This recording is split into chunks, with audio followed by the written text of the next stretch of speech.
So, good morning and welcome. I'm Ayo Makide, just to bring to your notice or remindment, to remind you, beg your pardon, that today is October 13. Yes, it's a Friday morning. Chimney, why are you smiling? Okay.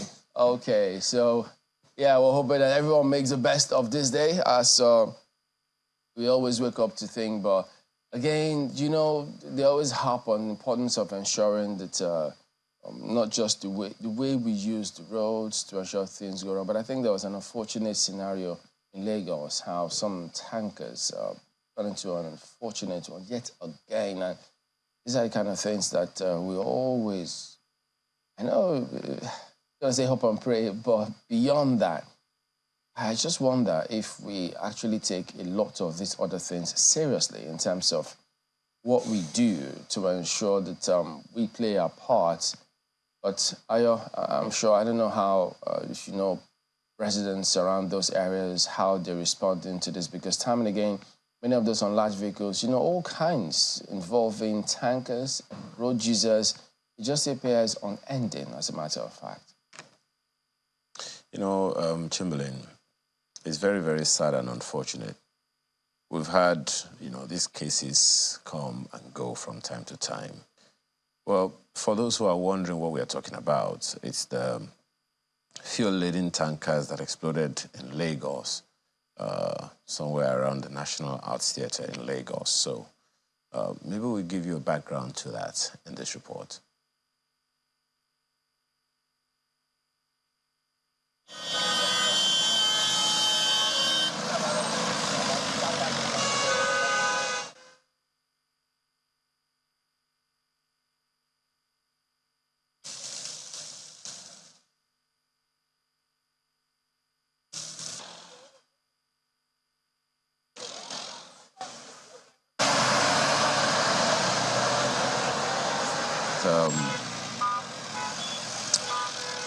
That's you know, about the two fuel-laden tankers that exploded in Lagos yesterday.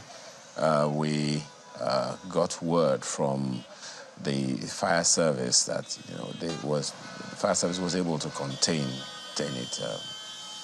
The last man put out a statement that the tanker went up in flames before Igomo Bridge, and the Lagos State Fire and Rescue Service also put out a fire alert saying that a tanker is being combated by the Lagos Quarter Pond Bridge, National Arts Theatre, Sarigomo, and the Lupejo fire crews were there to take it all on. The incident was about some hours after another fuel-laden tanker fell on the Otedola Bridge, Beja area of Lagos. No casualties were reported, but residents were seen scooping the content, not minding the risks that are associated. And that, Chamberlain, is where the problem usually is. We've heard a situation, look at that, and, you know, not minding that it is an accident that occurred. A good number of people still go there to, you know, be scooping, you know, fuel. And we've heard this happen in a number of places here and there. So one wonders whether or not we even value our own lives enough, because this is definitely danger. Look at the activities of our own people right there, going there with jerry cans and containers just to get fuel. Yes, Chamberlain, I recognize poverty is a huge issue in the country. It is seriously biting hard, especially when fuel is now as costly as it is. So one wonders whether or not we're really taking these things to heart. But to the occurrence itself, please listen to this.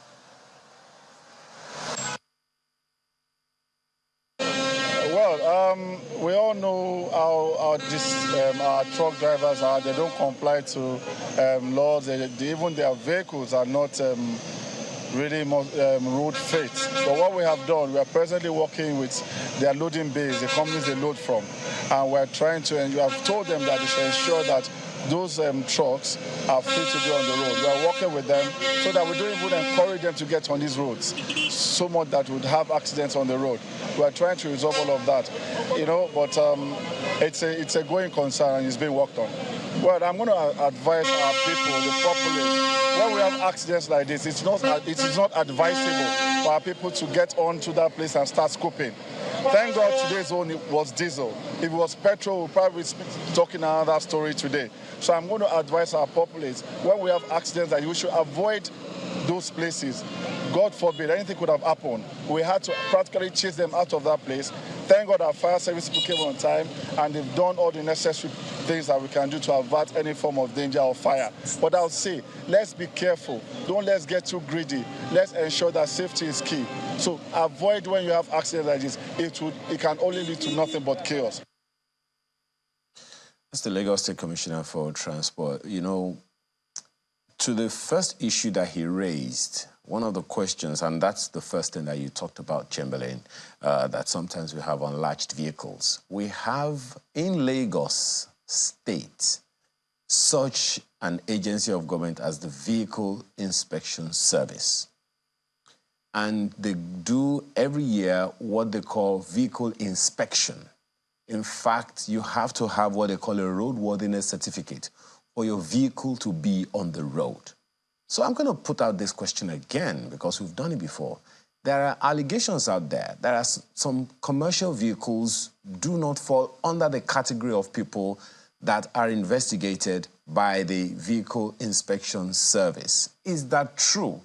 Because this situation, as Chamberlain mentioned and as the Commissioner for Transport also has mentioned now, if these vehicles are on the road, it means that there is a plan somewhere to ensure that certain vehicles, the most injurious, the most hazardous ones, remain on the roads for good reason, for one reason or the other, while those who are, I don't know how to even put it, vehicles that look fairly good on the roads are clamped down for not paying certain things. Anyway, Chamberlain, back to you. It's something that we've spoken about time and again in terms of what needs to be done to ensure safety of lives and property. Because on the road, how is it that, you're plying the roads and your heart is always in your mouth? That can never be a healthy situation, almost all the time. That you just don't know. Because when you drive, you not only drive for yourself, but for everybody else, so that you know that, look, much as you may think you're doing what you can, you need to ensure you can't even verify who's next. Until, yes, the commissioner there spoke about the challenge that they have, first with the tanker drivers themselves, and then the populace. So it's a two-pronged approach. Regulation is key. It plays a huge role.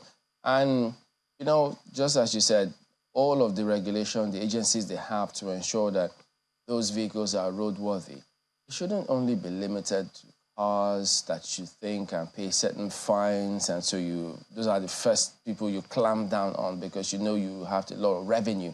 If they default, they will always want to pay. But look, we all have seen some of the commercial vehicles in Lagos, how they are nowhere near being roadworthy. What just the metal? What else do you have in a lot of those vehicles? Oh, look, you don't even look any further. And then the tankers themselves, I don't know what kind of challenge that they face, the authorities there. Is it that the owners are highly connected, and so if you clamp down on them, they make a phone call and they are let off the hook or something? And it just will be a sight. We can't run a society that way. You have to put your foot down. The same way they do for private vehicles who they think they can pay the fine, because, of course, the same law should apply for every other person. And as for those who usually go there to scoop the field, we don't know how else to say some of these things. Yes, we know that it should never even be. So since the authorities know that these kind of things usually happen, all of those agencies, be it the fire service, whichever agency, they need to work on their response time to some of these things. They need to ensure you have proper mechanisms such that since you know that this will likely happen, because they'll come and see this is free fuel, yes, it's pricey now, so if they can get it here for free, that's their mindset. They tell you, why not? but most times we've always seen it, always at the expense of their lives. So it almost sounds like a broken record, but these are basic things that we should work on and ensure that they are done. Yes, you might have been doing what you can, but look, you always know how it is. When those kind of things happen and you see those kind of results, you'll always question all that you may have put in place. So that would be one clear case and reasons why add that to whatever plan or analysis you've done. How do you then do better? So ball is back on their court, really. All right, let's go ahead. I'll take you through some of the dailies now and see what else and how else they are approaching scenario. Let's look at Daily Trust. They follow through on what went down yesterday, that announcement by the president on who heads the Economic and Financial Crimes Commission. Tinubu breaches law on Olukoyede's appointment as EFCC chair. They say is ascribed to experts. No law violated. Presidency. So that seems to be point blank. And then look at this image here, what you might have seen us highlight. Scene of the explosion involving 3 tankers at Orile Igomu in Lagos yesterday. It appears as though there were several scenarios in Lagos, because I see that NEMA also talking about a certain PMS tanker that crashed in front of a certain house at Mashola Biola with Fashola Estate, and I think no life, I don't see any life being lost in that report. So there you go. But this is a picture you see here, and then look at what's just beneath that one. Many feared dead, trapped in 3 tankers fire accidents in Lagos. So we're going to need an update on that, guys, in terms of what the true position is about some of these incidents that unfortunately happened yesterday. Mixed reactions as CBN lifts forex ban on rice, cement, toothpicks, 40 others. Mixed, they say. So, that's Daily Trust this morning. Switch to Nigerian Tribune, and it has that same story this morning, Chamberlain. CBN lifts forex ban on 43 items to intervene in FX market. Those are 2 different things. CBN lifts forex ban on 43 items to intervene in FX market. Find that story on page 6. Look at the riders. Restates commitment to boost liquidity in market. Action will reduce premium between official and parallel market, according to Dunn. Avoid market suppression tendencies. CPPE warns CBN. Now, I kind of looked at that list yesterday, and I'm just wondering what the plan is. If forex ban is lifted on these 43 items, how does that help local production of the same things? Well, hey, I'm a layman. I don't really know much about it, but then the details you find on page 6 of the paper this morning. That picture speaks volumes. Ibadan, Ijebu Ode Road. And that's just one section. I don't know how many others you will find. The same thing you say for the Ikorodu Shagamu Road. Also not very, very much in its best shape. FG approves over 260 emergency road repairs. That story is on page 6, right beneath that picture. Work to gulp 217 billion naira, according to Umahi, the Minister of Works. Firma board gets nod for reconstruction. Find the details of that on page 3 of the Nigerian Tribune this morning. Above the nameplate, how flood affected cassava, maize, beans in 18 states. Let me hope that the effect is positive, even though it is flood, but hey, the details you'll find on page 12 of the Nigerian Tribune this morning. All right, look at Leadership Friday. 8 years after, CBN opens Forex border to 43 banned items. Manufacturing sector suffers setback. Naira heads for worse. puts pressure on foreign reserves. That's the lead story here.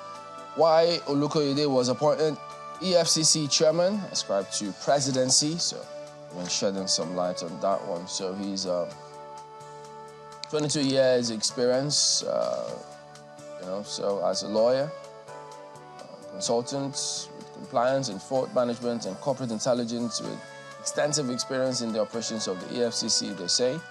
So perhaps all of those reasons are highlighted there for you to see.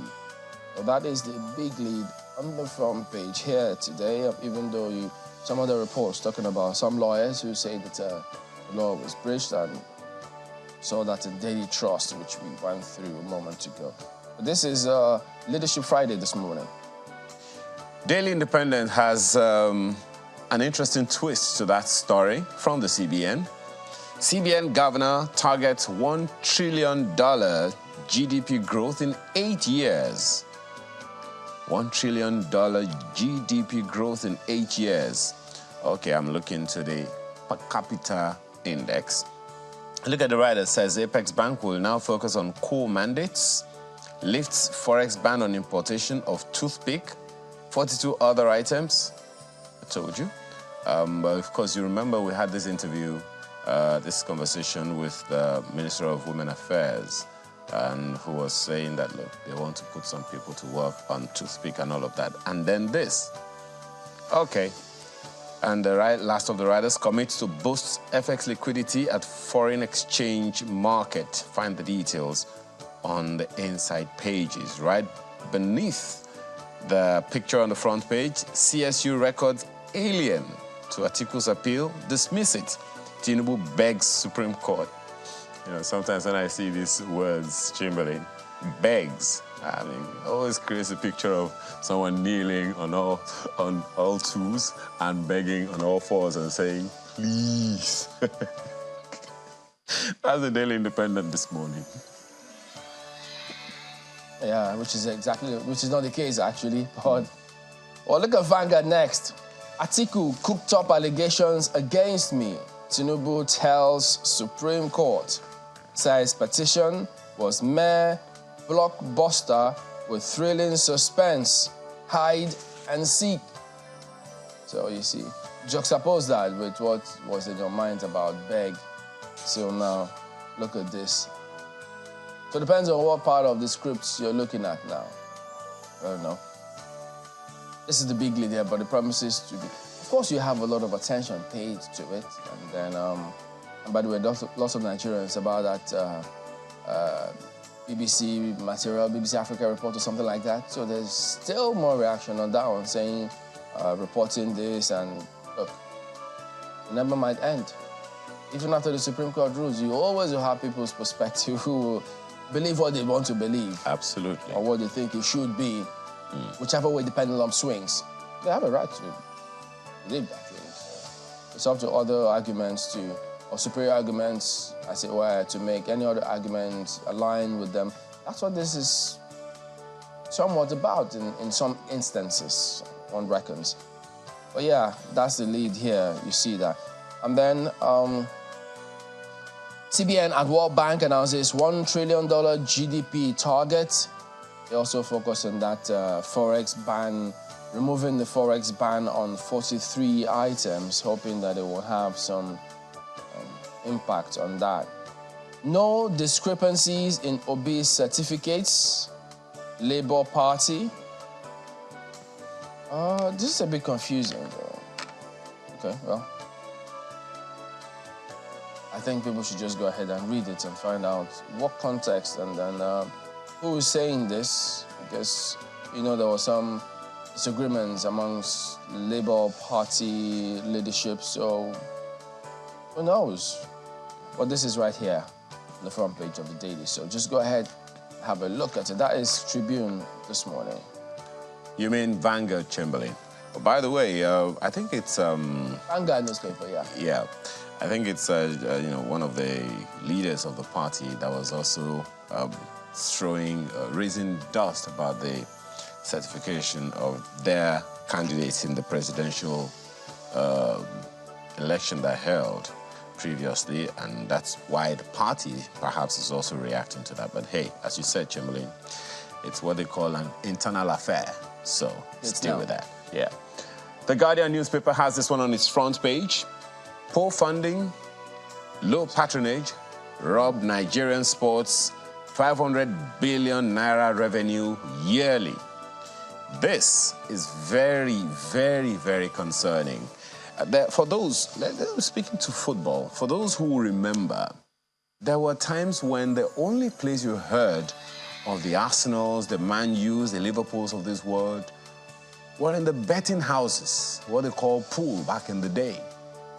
What were we hearing? Abiola Babes, Bendel Insurance, and all those. Those are the things we heard, Chamberlain, at the time. And now this, what you say? Very interesting. Yeah, I mean, very. So, and that's just for football. The superstores, Bendel United, Gombe United. There was one that, Warriors. Exactly, thank you. Eyimba Football Club. Then there was this football club that Rashidi Ekene belonged to. I'm trying to remember the name of the football club before he, from where he was pulled into the Super Eagles at the time. And that's just for football. The stadia were always packed full in any and every part of the country at the time. And now this. And then we had wrestling. We had boxing. In fact, boxing was so big back in the day. Then there was table tennis. All these sports, we had them all.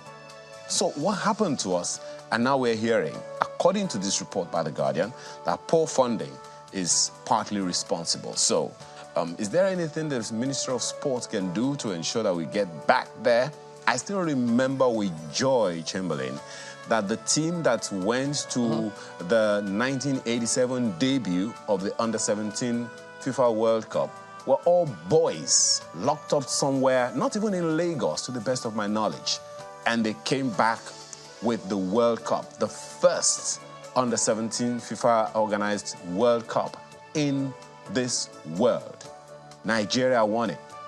And it was so celebrated by the music industry in Nigeria at the time, with songs, albums made just to celebrate.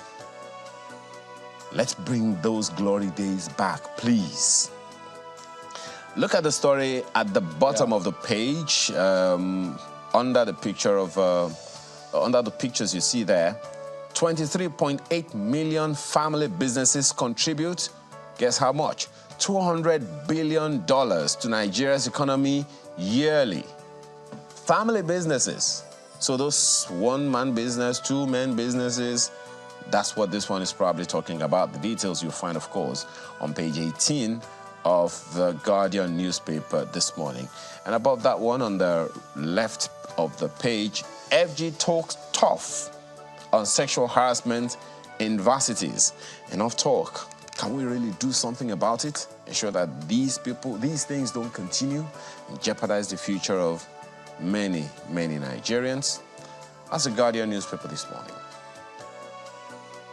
Wow. Okay, let's see. Daily Times.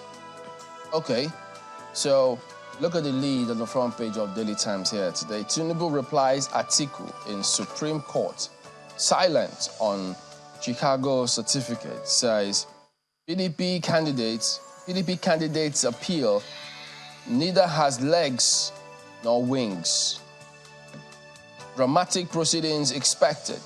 Apex Court yet to fix dates. So I know many will remember that, look, it's just about how they are able to prove their cases in court. And, but you know, there are always several other angles and perspectives to all of this, because many will tell you, wait, what did you expect? This case is, from their perspective, has been proved beyond reasonable doubt. Or maybe in front of your lordships might not be reasonable enough. There might still be some doubts, huge dose of doubt, and so it might go whichever way. But I guess we'll wait and see how that one plays itself out. At the bottom strip here, governor renders hundreds homeless, allegedly for Chinese sponsor. Foreigner boasted that nothing will happen, says lawyer.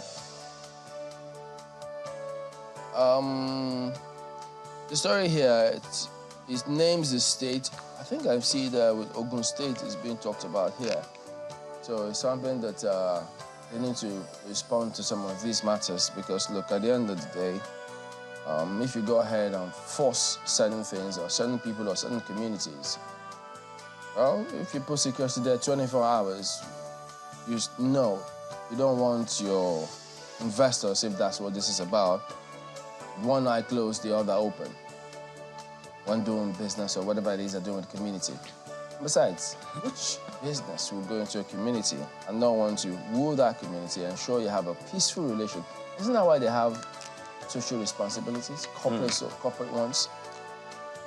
So you hope that the right things will be done because no governor stays anywhere forever. Assuming these stories are what it is, because it says allegedly for Chinese sponsor. That's Daily Times today. And it's a very concerning issue that you just raised there, Chamberlain, because that is one of the things that keep IOCs in the oil-producing communities going. That is why they can still stay there, because they are very, very heavy on corporate social responsibilities for their immediate and remote areas of business. So if they aren't doing well by the people, I don't know whether or not they will still be in those communities now. You've always highlighted the importance of local government system. Absolutely. That is a huge one, which some people may take for granted, because if we don't get it right at that stage, that's a basic stage, because now they're talking about one register or the other, they dispute the register, they're coming up with another one. Some people still can't find a public place or access it publicly to verify its authenticity. If local government were as functional as everyone expected, who knows, will we have this challenge? Why can't they even function in the first instance? So, several questions why we'll keep highlighting to ensure that it has to work. If Absolutely. it's in our books, if it's in our laws, we have to make it work. We all have to be interested in that. So, put top people there. Let them all go there. Start from local government if you want to vie as much as possible. Get in there, throw bottom, top approach. Absolutely. Never know. Yeah, absolutely. We had a guest here, I think it was the Minister of Sports. Before he became minister, he was a local government chairman. And that's how he was able to build his political clout until he became what he became. And a good number of people have done that, and they should still do that as well. So if young people are looking for a place where they can cut their political teeth, please start from somewhere. And, you know, you talked about local government administration. I think, you know, Chamberlain, I've mentioned it countless times. It has worked before. The environmental officers always came from the local governments. You dare not have water in your house that cannot be taken by human beings.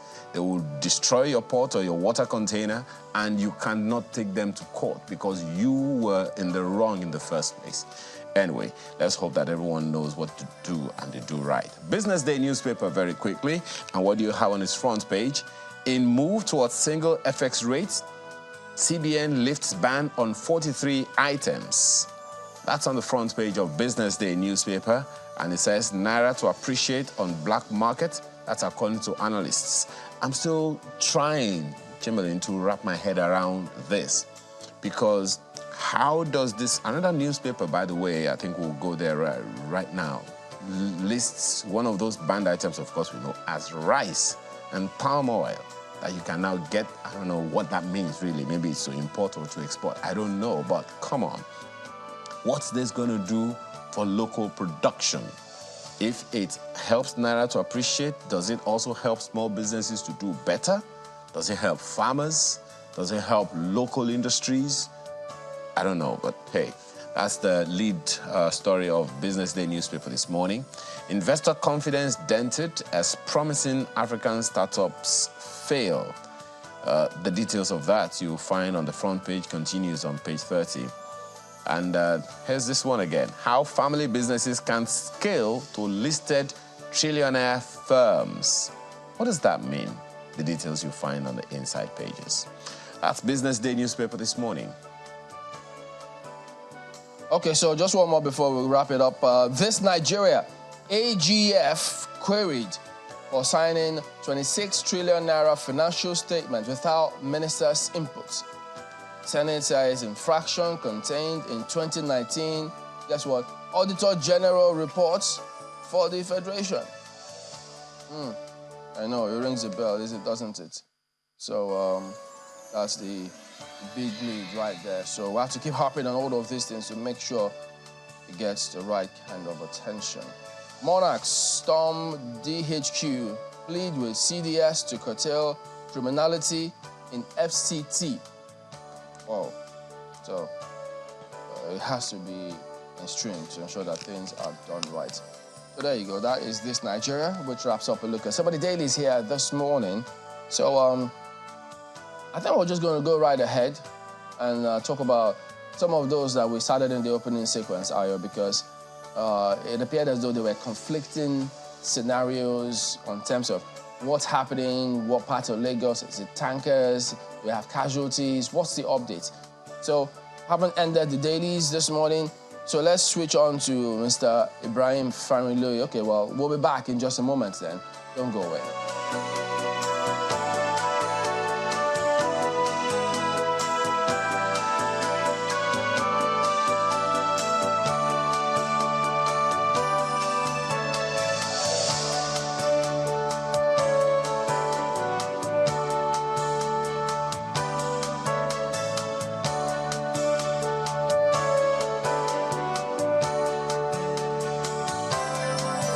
Our website, channelstv.com, has more information on our top stories and others. Subscribe and watch Channels Television's live stream on YouTube and other social media platforms using your mobile device browser.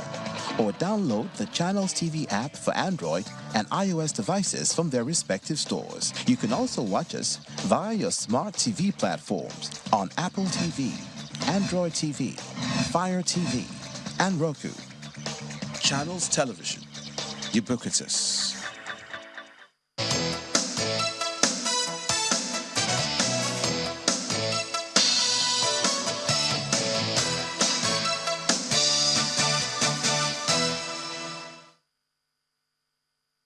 All right, welcome back. Let's go to Mr. Ibrahim Familoye, who is the Territorial Coordinator for NEMA. Mr. Familoye, good morning, and thank you for joining us today. I know when you hear territorial, it sounds differently. But good morning, Mr. Familoye. We understand that you're on the scene. Tell us, where are you now and what is happening? Well, I'm hearing you faintly.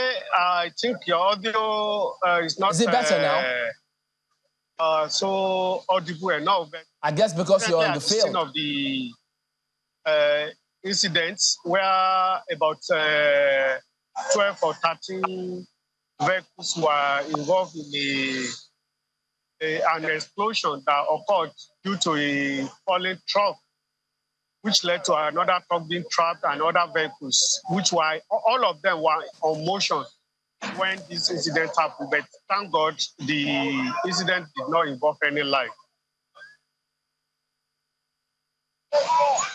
Excellent. Which one of these accidents are you talking about? The one at the Dollar Bridge or the one at Igomu?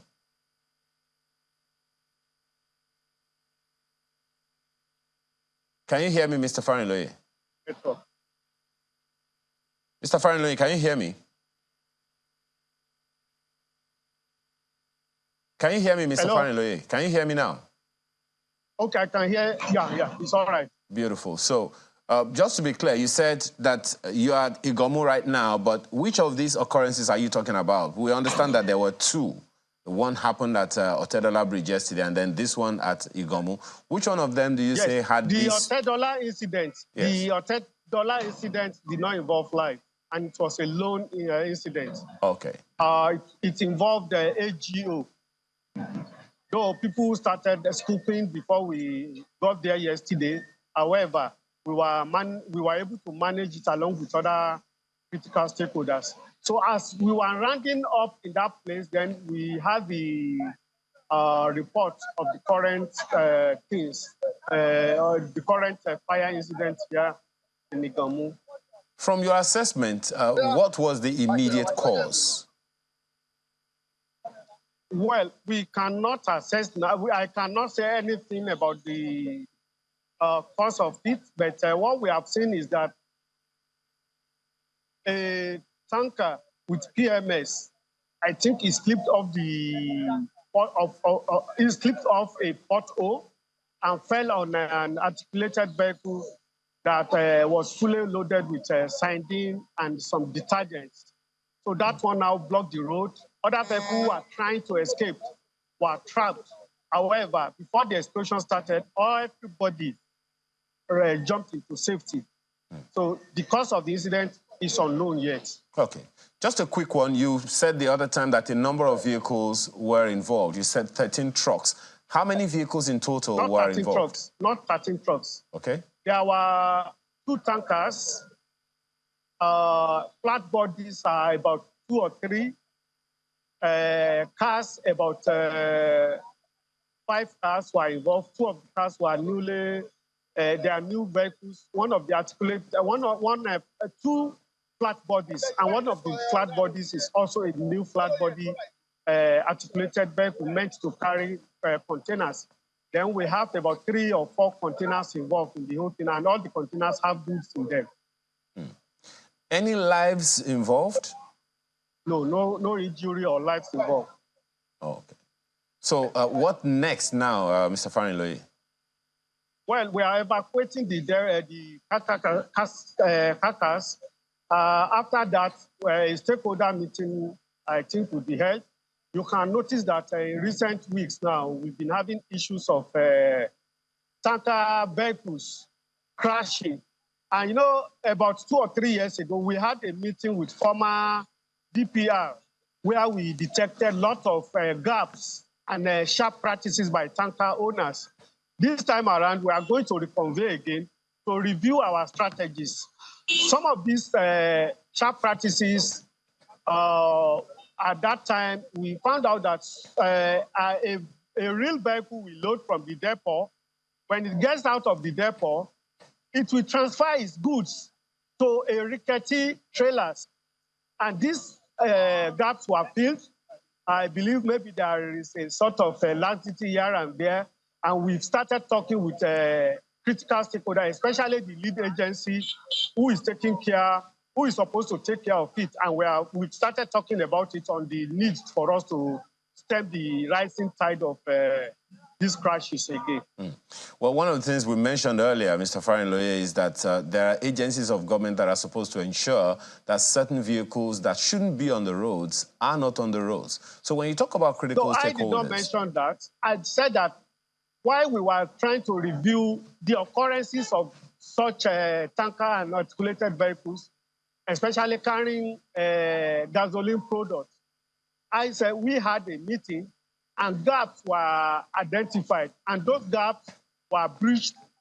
But because of the sharp practices, you know, when a tanker loaded from a depot, it's no longer the power of any agency or the loader to check what is happening later. But we found out that when they loaded from the depot, they go elsewhere to transfer those loads to rickety vehicles. So, and we tried to stem it at that time. Now I think the sharp practices is rising again, and we are going to handle it appropriately by the grace of God. Which goes back to the fact... The lead agency in this area. Okay. Well, that's understandable, which goes back to the fact that there are some vehicles that shouldn't be on the roads. But just one quick one. How about the integrity of the roads where these things occurred? What can you say about that to ensure that it doesn't get worse? Well, I am not an engineer. And, you know, due to the excessive rainfall, asphalt naturally is, we react to climate change and the rainfall. So maybe 1 or 2, 3 places might have been affected by the rainfall. It's only after the rainy season before government can do palliative measures on those roads. So the drivers should be cautioned and they should be careful with the way they drive in such places. Thank you so much, Mr. Farinloye. I guess this is a call on the Federal Ministry of Works to ensure that, the needful is done and we do not compromise that road. Ibrahim Farinloye is Territorial Coordinator of NEMA. Thank you again for your time and all the work you do. Thank you, sir. Yeah. Welcome, sir. We're back in a moment. Do stay with us.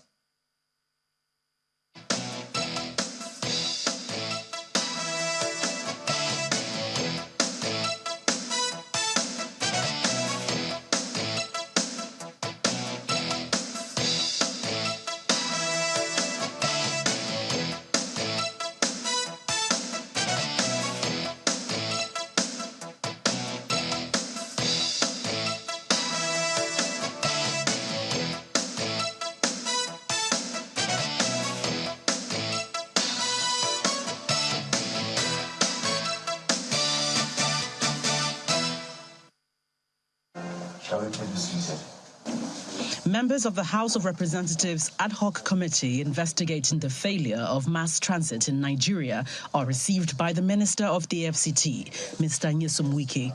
With which you have spoken. Huge investments in mass transit schemes gone to waste, particularly in the FCT, have become a major source of concern for the committee. One would wonder, for instance, why would a subnational like Lagos run their mass transportation, Lamata, very well? Only yesterday they launched the Lagos Blue Line. And if a subnational can do that, why can't the central government, especially in the capital city? The FCT minister, who is apparently not oblivious to these areas of concern, unravels plans to cause a change in Abuja's mass transit system. The truth of the matter, one must tell you, I'm going to overhaul the entire system.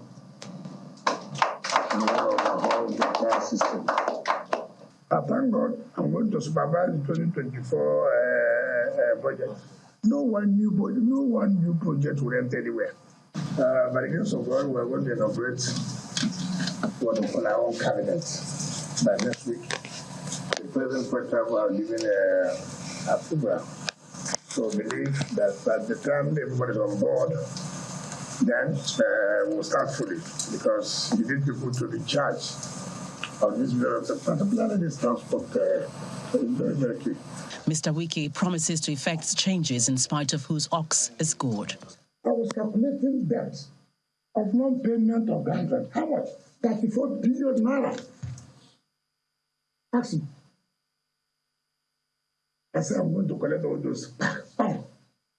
Leadership is important.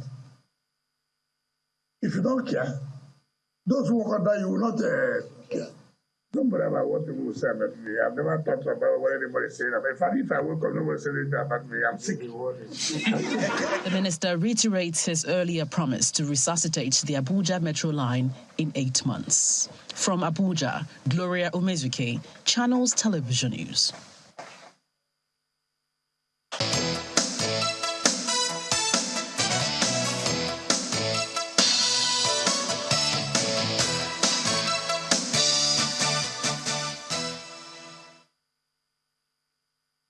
All right, welcome back. So this morning we're talking about the Park and Pay scheme in the FCT. Well, we understand that this month the FCT, the Abuja administration, said they had signed an agreement to restore that Park and Pay scheme. And they had said that the scheme was suspended in 2014 by an Abuja High Court, according to them, on grounds that it wasn't backed by law at the time. So they went on and then gave several other reasons, but saying that that scheme is good to be back now. So we have Otumba Olusegun Lanrewaju here with us. He is the CEO of Platinum Parking Management Services Limited. He also is involved in this Park and Pay scheme. Good morning, and thank you for joining us today on the program. Good morning, Shambali. Okay, so now, having read out this story, which the FCT says, look, all seems to be well now, they went ahead and named 2 companies, which we'll hope to highlight probably as we move on, saying that all is well with that parking scheme. But you were involved in it, so you are aligned with this, that all is well for them to go ahead and start that scheme now? All is not well. All is not well because we have been, my company, Platinum Parking Management Services, and the other company, IPS, that's Integrated Parking Services. We were the first original concessionaires. And we were the one that started this project. Platinum Packing Management brought this company, brought this project to Nigeria.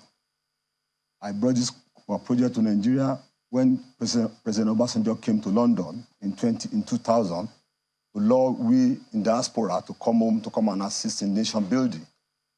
When he invited us, I came to Abuja. Came to Abuja, sponsored myself, and I was able to see what I could do then to assist in the nation building.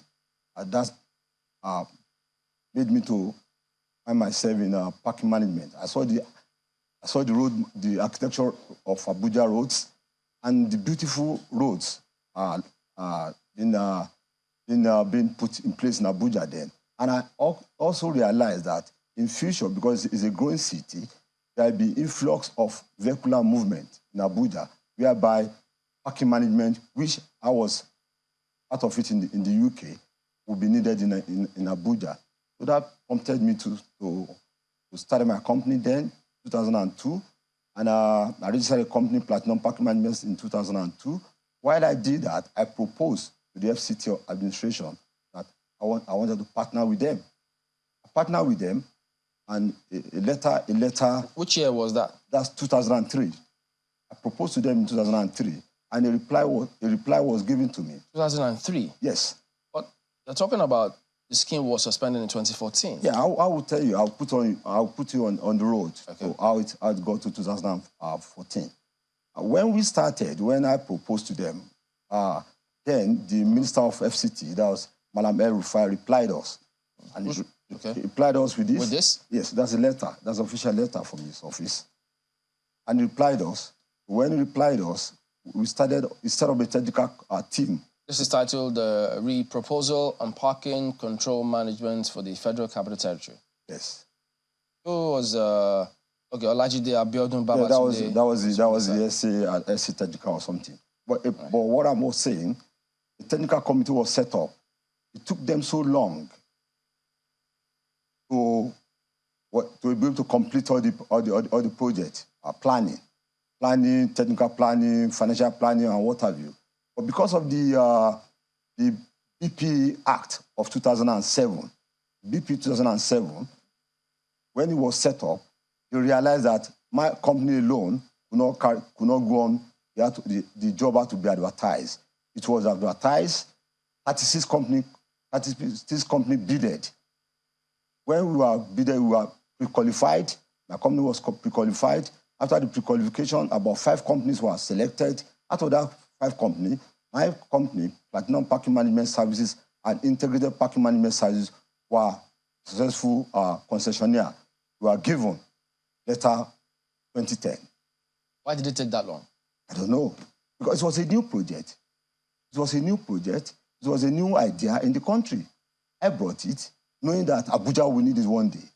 And the technicality involved, people were being sent here and there.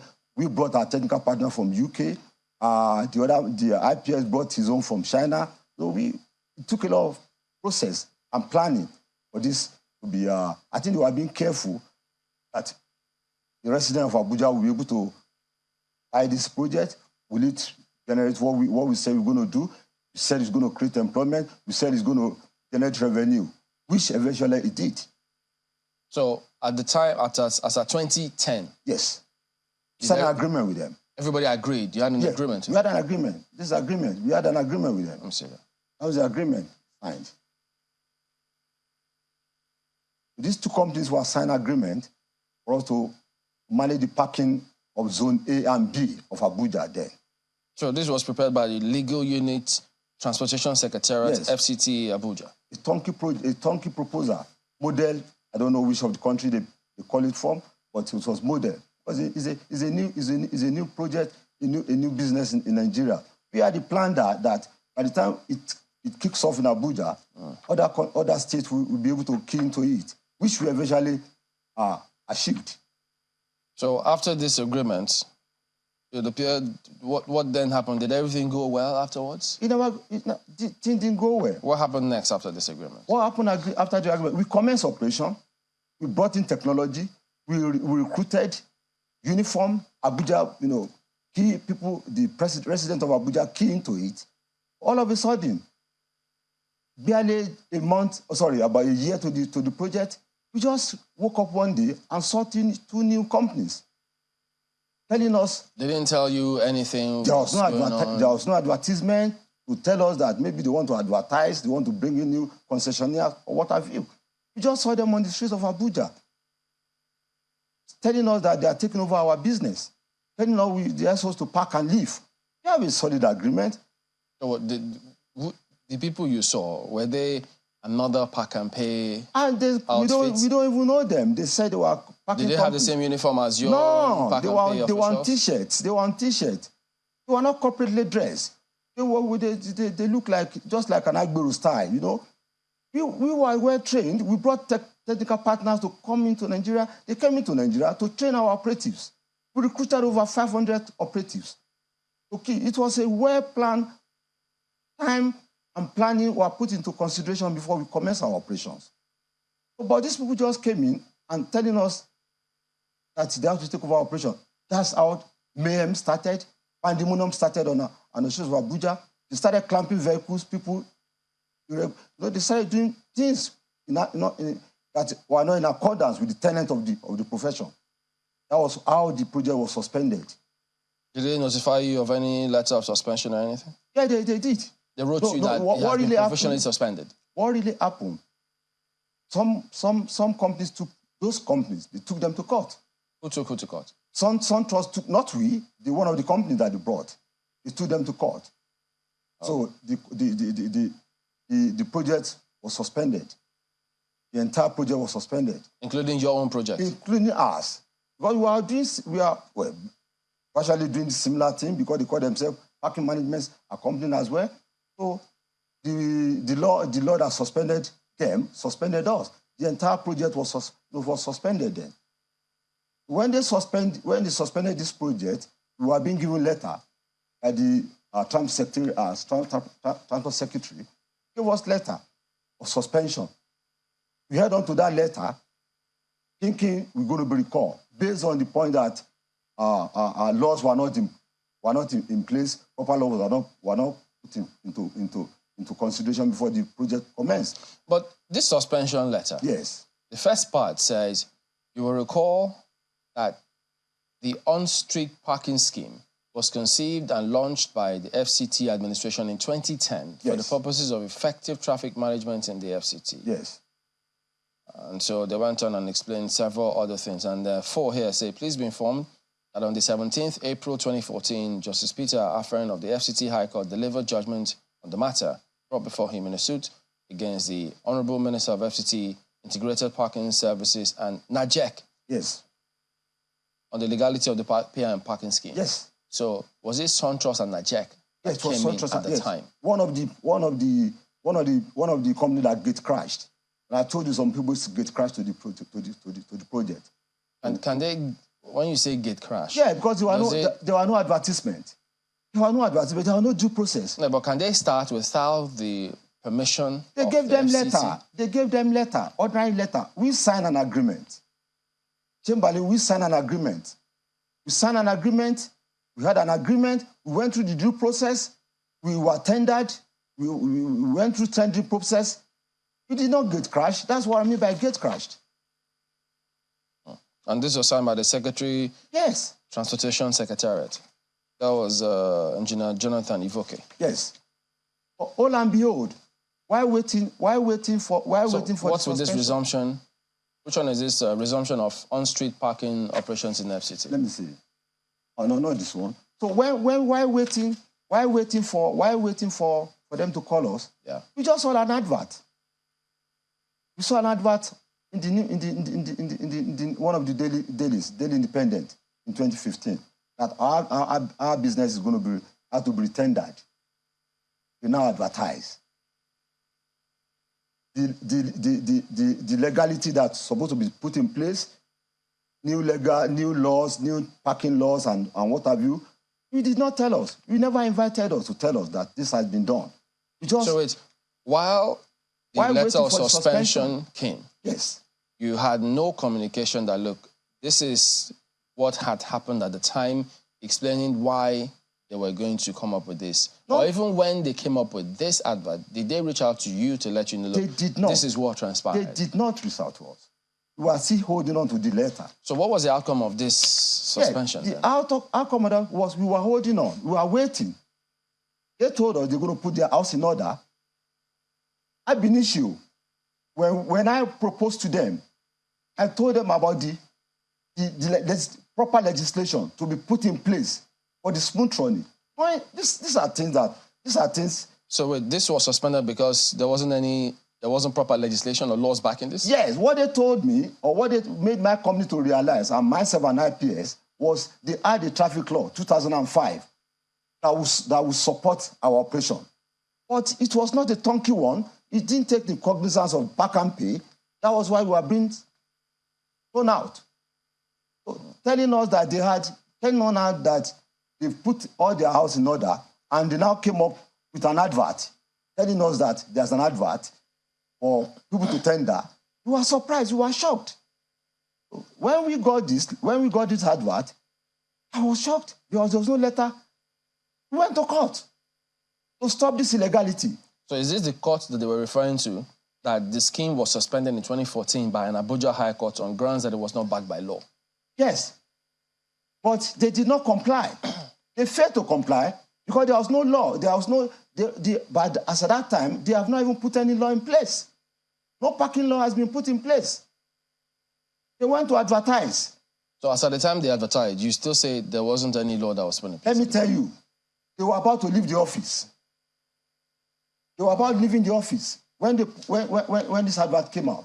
And they picked 15 companies. When I went to court, they still bent and appointed 15 concessionaires to take over our operations in Abuja of parking. You could see the grid. Was it before you went to court? Before we went to court. They appointed 15 concessionaires? Yes, they got 15 concessionaires. These 15 concessionaires, they've already given them letter of award, but we stopped it at the court. I went to court, myself and IPS, my PPM, Platinum Parking and Integrated Parking, we went to court. So, when we went to court, the judge told them that, why are you doing this? So, but before you go to that next point, so before you went to court, what happened to this? Because the suspension letter. Yes, because they were referring to FCT High Court suspending this whole matter. Yes. So, are you saying, was this suspension still on when they came up with this advert? Can I tell you this? Up to today, they have not written a letter to us to tell us that this suspension has been lifted. Ever since 2014? I want to tell you, I want to confirm to you, that no letter has been written to my company or IPS to tell us that the suspension has been lifted. How do you get to that? And you wouldn't know if all these other companies here... The other companies, they've recorded them back. They've recorded them back. They signed. When we went to court, we went to arbitration. My very company, my company and IPS went for arbitration. Arbitration or court?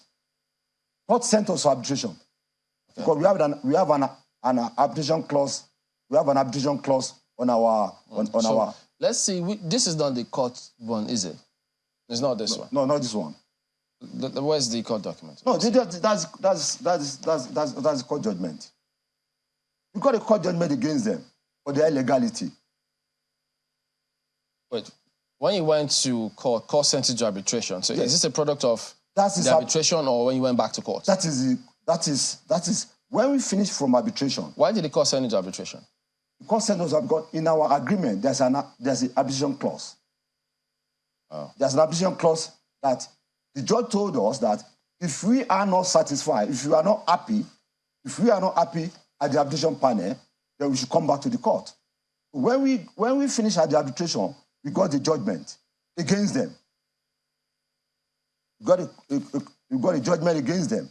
And that judgment, we have to take it back to court for notification. So we took it back to court. That's the court judgment being given to us. This is at 2018. Okay. So how much did they award? Is it this 2 billion naira I see here? Yes, for the two companies. That's damage against FCT, which they've since ignored. So this judgment... Yes. Have they complied with this judgment? Not at all. After a year that this judgment was given to us, they were aware. They were part of us at the arbitration. They were part. And the law states that after 90 days, the judgment, the arbitral award stands. This was not contested by them. They woke up after a year. After this arbitration, they woke up. They now took us to Abuja High Court to suspend it, to set this aside. So did it work? No, they threw them out. All right. So they threw them out. They threw them out of court. They threw them out of court, and they threw them out. When they threw them out of court, they now went to Court of Appeal. Okay, we'll pick it up from there. Yes. Perhaps from Lagos as well when we return after this break. Thank you. Stay on with us.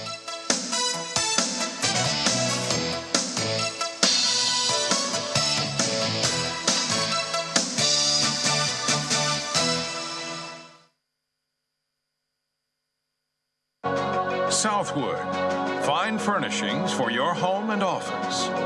Southwood is a Nigerian company dedicated to improving the quality of workplaces and homes. Our space planning and craftsmanship allows you to create a highly customized and comfortable office environment for hardworking and busy executives. Southwood solutions are perfect for today's flexible work cultures. Teamwork, transparency, collaboration. A well-designed and comfortable work environment is proven to increase productivity and morale. Our elegant home furnishings provide the ultimate in comfort and quality. Southwood, furnishings that shape your world. Visit us today at southwoodnigeria.com. Email us at furniture@southwoodnigeria.com or call 0700-FURNITURE.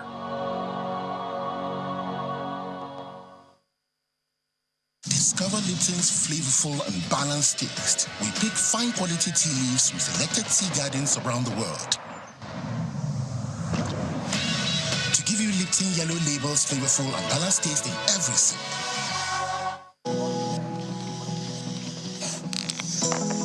To give the confidence that only comes from knowing you are fully sorted. To show up for you just when you need a hand. And when retirement comes with all its worries and storms, to ensure we will stand by you and give you the coverage that you deserve. Make the perfect choice. Choose PAL Pensions today. PAL Pensions, your pal for life.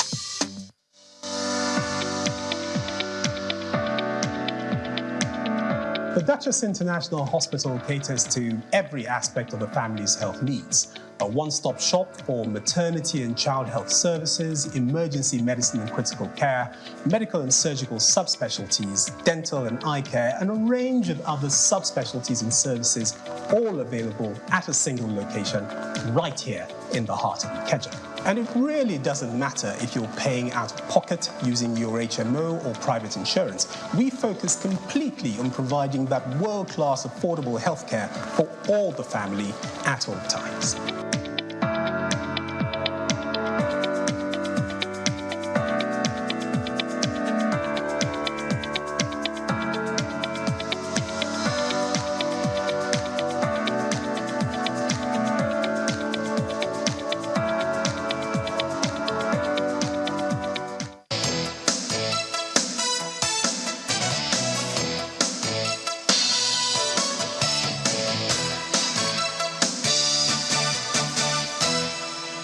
Thank you for staying with us to having conversation around the FCTA park and play policy that's become a little controversial. So let me ask you, Mr. Larimaju, I want to assume that you've attempted at least to have conversations with the FCTA, perhaps maybe the permanent secretary or the minister in charge.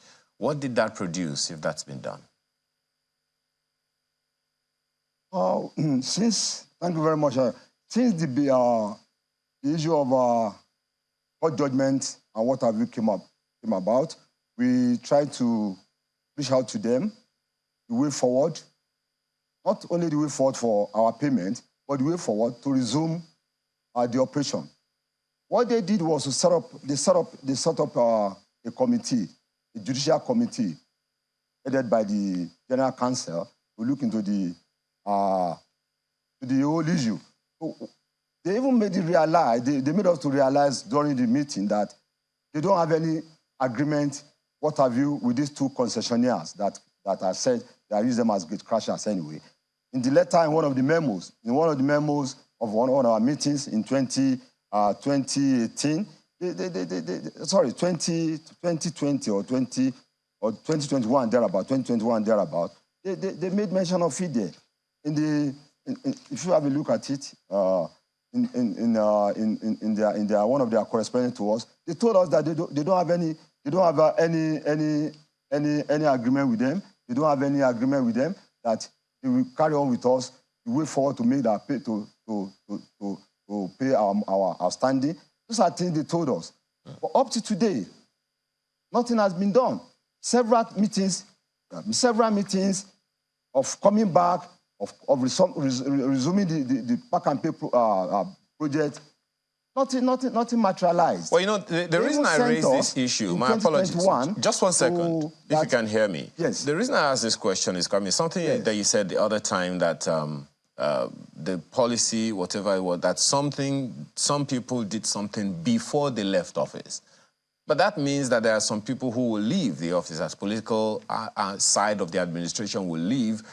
But the civil service is always there. The permanent secretary is always there and all of that. So that's the question I'm actually asking. Was there any production? Was your meeting or attempts at interface with the civil service, particularly maybe the office of the permanent secretary, who we understand was part of the people that signed on behalf of the FCTA for these new concessionaires that you're having issues with? Was there any such attempt or interface with the permanent secretary or the civil service in the FCTA before, after any civil servant, any political office holder? Yeah, we had. Like I said, we had. We had several times we were being called upon, several times we were being called for meetings. We had meetings, but all the meetings we had with them, nothing fruitful came out of the meetings. But let me put it this way. Civil servants, I'm sorry to say, they are the bane of Nigerian problem. They've caused mayhem, they kill dreams, they kill visions. Not only that, they colluded with the public servant, people that comes in to undo some of their offices. When they sell things to them, instead for them to look at all these problems holistically and give solution, nothing is being done. That is what is ongoing at FCT now, concerning this Pack and Pay problems we are facing. We expected the needful to be done. We expected our money, all the arbitrary award to have been paid. You said we should put it aside. How can you tell us we've wasted all our resources, we've put all our resources since 2003. We've put all this into investment, and you are now telling us when court awarded us this amount of money to pay our debts, to pay all our outstanding, to even pay some of the staff we laid off. You did not talk about this. You said we should come back. All right, we agree with you to come back. When we come back, what are we going to be doing? You now took over our own all areas we've been operating that we had agreement with you, Zone A and B. Mine is Zone B. Then the IPS is on Zone A. You took it away from us and gave them to those people you have already said they never had an agreement with you. Ab initio, you gave them this area to go and be operating. Even when you're about to sign, look at what happened on August 4, 2003. This man, the permanent secretary, invited these two companies to come and sign an agreement in his office around 7 p.m. Just a few days for him to leave office. What are we talking about? So we that we are the original concessionaire, that you asked us to go and meet a transactional advisor to pay money to get a certificate of business, OBC and FBC from ICRC. You set us aside. You did not even invite us. So how do you respond? The transaction advisor took money from my company and the same from my PS. Well, that's the the civil service side. Perhaps it's because of such a report as we have before us now, sent in by one of our viewers who is listening to and watching you right now. It says that when the matter, said the park and pay policy being referred to in 2014 defrauded the residents of the FCT. When the matter became messy in 2014, the FCTA denied publicly that they were not aware of the policy. Now, this is the interesting part. A lot of corporate organizations paid in advance for their parking spaces. The company I worked for then paid a whopping 14 million naira for 2 years to avoid embarrassment. We paid to this platinum company, and the company didn't operate for 3 months. And one day, the FCTA just suspended them, and we never heard anything again. So how do you respond to this? Thank you very much. When we started, we had an agreement with FCT. We did not just put ourselves on the road. There are prior agreements solidly signed, notarized in the court when we started our operations. And when we started our operation, we were paying for every area. We paid for every area. There was a lease agreement between us and FCT. And not only lease agreement, we were paying percentage to FCT, and out of our own percentage, we pay our operatives, we run our offices, we run our vehicles, and what have you. We pay salaries through, not from what we are giving to FCT. These are things we are using. And the areas we cover, which we've already paid lease agreement.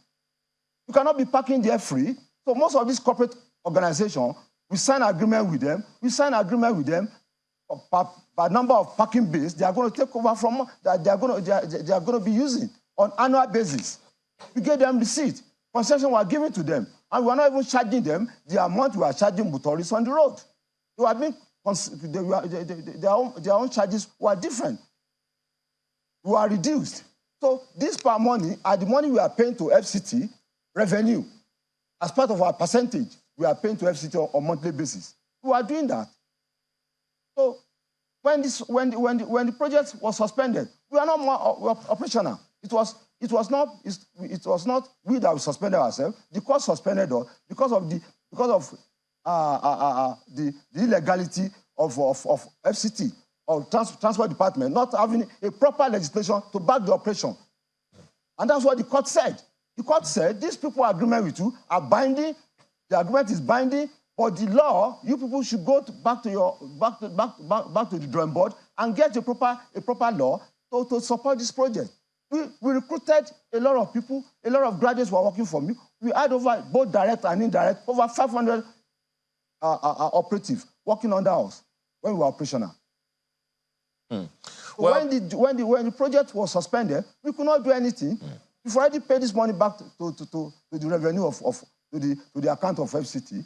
So this is for them. First of all, to return their money back to them. Well, two issues that have been raised here. One, that you didn't operate for 3 months after the 14 million naira was paid to you, and that was before the suspension. How do you respond to that?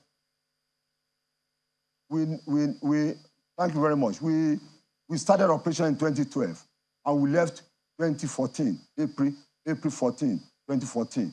So by him saying, maybe the time we signed an agreement with them, the time they, after several times attempts to reach out to them to make payment for the parking base they acquired, it's so unfortunate for them that the money they are talking about, we've already given it back. We've already taken our own, and then we gave the percentage of FCT to them. So we could not do anything. This is beyond us. It's force majeure. The court suspended us, and we could not do anything. Okay, so now you said from this report, are you confirming that 14 million naira was paid to you by this one particular individual company, and that you just, they couldn't get value for their money? Like I was telling you, the illegality that came about to the suspension was not from my company.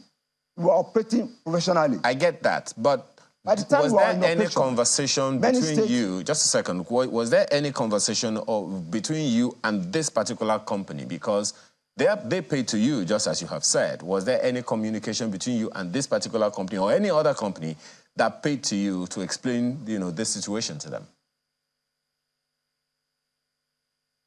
When we were asked to suspend operations in 2014, we were hoping that we are going to come back immediately. Like I'm saying to you, up till now, we are here to go back to work, to go back to operations. So the communication you are talking about is known to everyone. It's known to everybody. I immediately paid money. We pay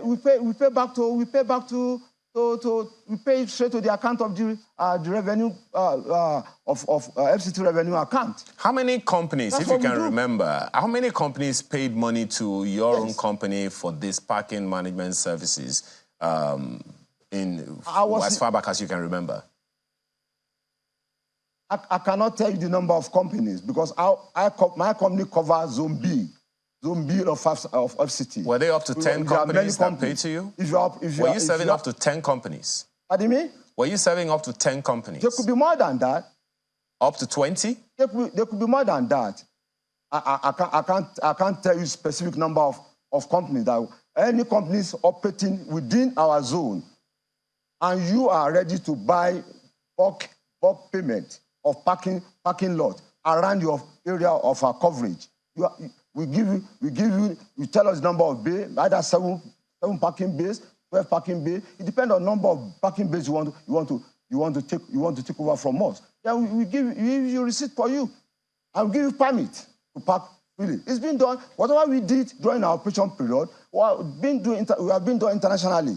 We did not do anything in contravention to the law that set up parking management worldwide. Well, I understand that, but the question I'm asking is because these companies are also affected. So it's not just a contract between you and the FCTA. It is also involved other third parties, so to speak.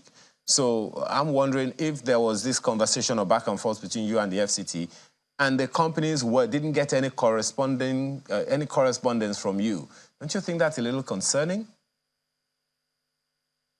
Can I tell you this, Mr. Ayo? Can I tell you this? A lot of companies took us to court.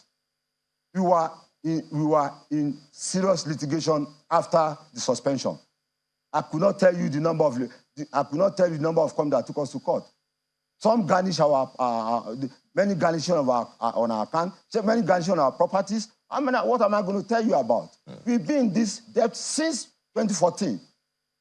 I don't even know the company in question now, but let me sincerely tell you, we were in litigation.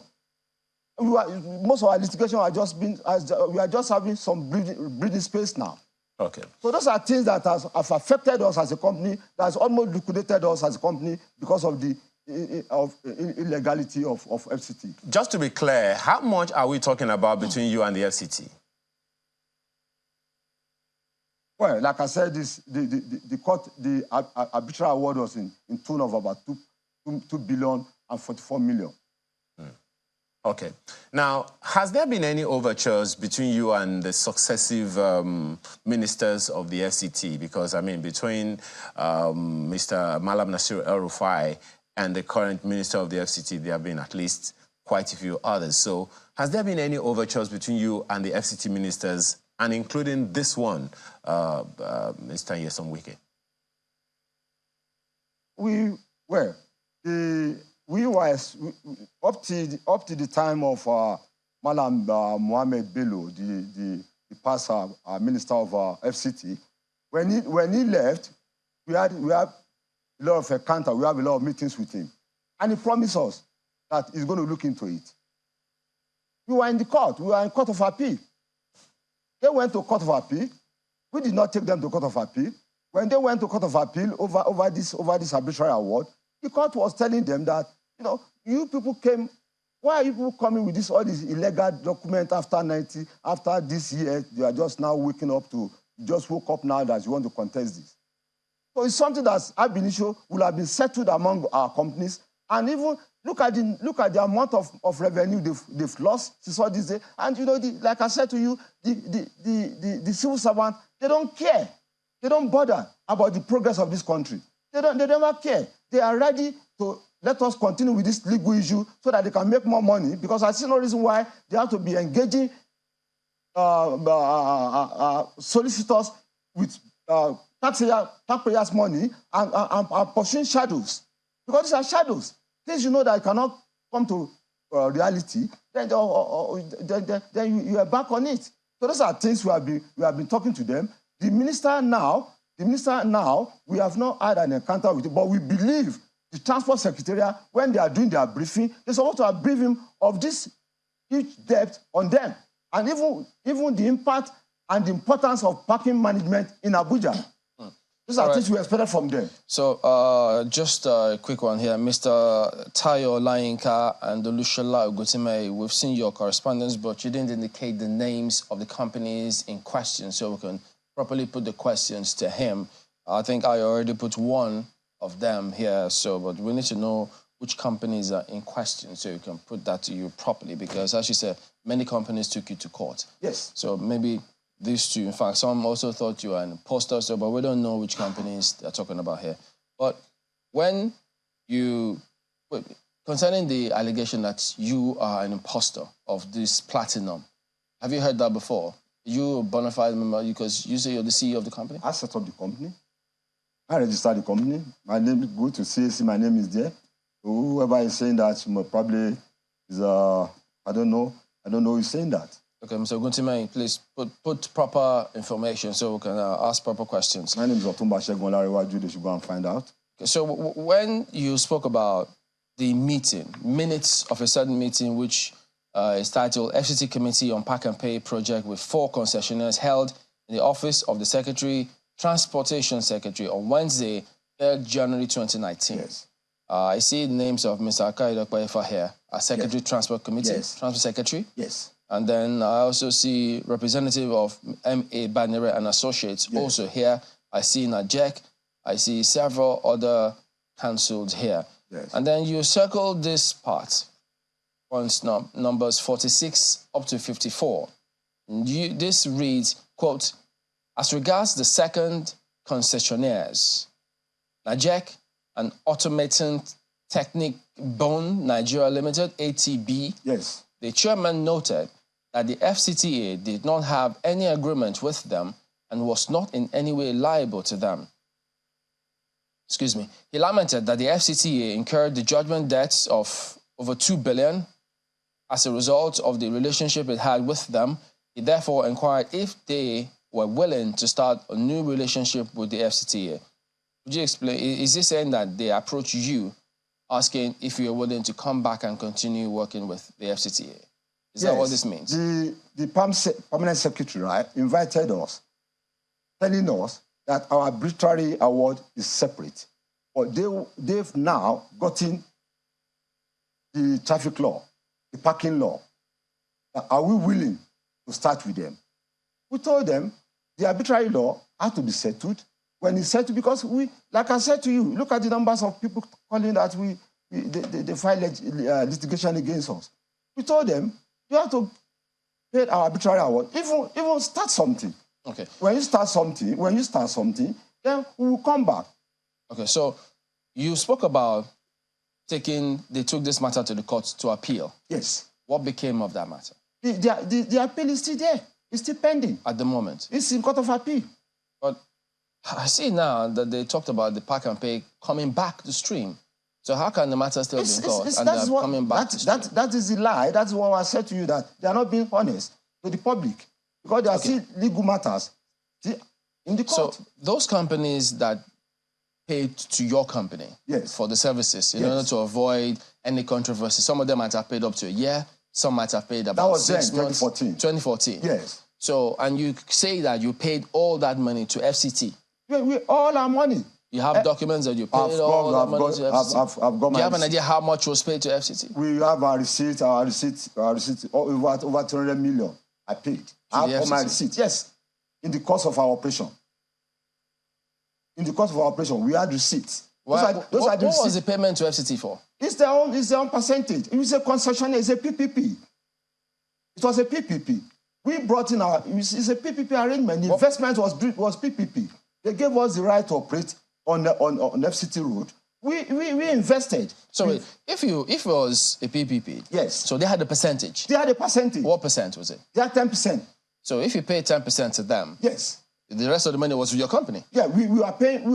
That's out of that money. We are doing. We out of that money, which they opted later to 70, 30. Who was taking? Okay, they were taking 30. Yes. You were taking 70. Yes. Later they up it up. So could it be that of that 700 or that 300 million? Yes. Could you have paid everything? We paid to FCT. No. So what did you keep then? We keep our money is what we are using for like what I was saying to you. Yeah. Our money, our own percentage is what we use to service our salary. My salary package every month was in the neighborhood of 7.5 million. I had graduates working for me. You see them on the street of Abuja. Those are the people you show on the screen now. We heard the FCT minister some time ago. Yes. Lamenting that several persons had garnished the accounts of the FCT. Yes. Are you one of them? We are about to garnish. They now double cross us. They double cross us, laying a bait at the Court of Appeal. There was no application. That was what one of the judges told them, that why must that firm they engage doing this illegality? So who are they in this case that double crossed you? Same transport secretariat. So ever since all this while, did you interface with the previous FCT ministers, notifying them of what was going on with this? The general counsel knew all this. That's what you were saying. That's what he said there in that minute. Before this FCT ministry came on stream. Yes. Did you relate to the previous ones? Yeah, about the matter? We did with Malam Bello or Alaji Bello, Mohammed Bello. What was the response? He said he's going to look into that. He's set up. That's the committee set up. This one? Yes, that was the committee set up. So what about this FCT? Have you interfaced with them yet? We're in court with them. No, this current administration. We believe, what I said, we believe they should have briefed him. The magnitude of this case is supposed to have been briefed. Okay, so... They're supposed to brief the minister, they're supposed to brief the transport secretariat. They never briefed them. So they wanted to go on doing their illegal ways of pack and pay. So you think that them coming back with this pack and pay scheme could be that the FCT minister does not know about this case? He doesn't know. I want to be sure of that. So if he then calls you and says, look, this judgment that was awarded to you, this cost, if they pay this cost, will everything be okay? Like I said to you, Chamberlain, they've told us to go. We were doing things pari passu with coming back and our payment. Then they now sent us to a technical advisor to get OBC and FBC. We've already paid. We've already committed money. My company has committed money. In order to come back? Yes. So what went wrong again? What went wrong again is they did no communication. What they did was they took our document. You listen to me. They took our document, all our document. The TA took our document and they used our document for this ATB and NAJEC. So they gave them my zone. They gave them the zone of IPS. How could you say that for sure? I'm sure of that. Look at the letter. Look at the letter our lawyer wrote when this legality was in process.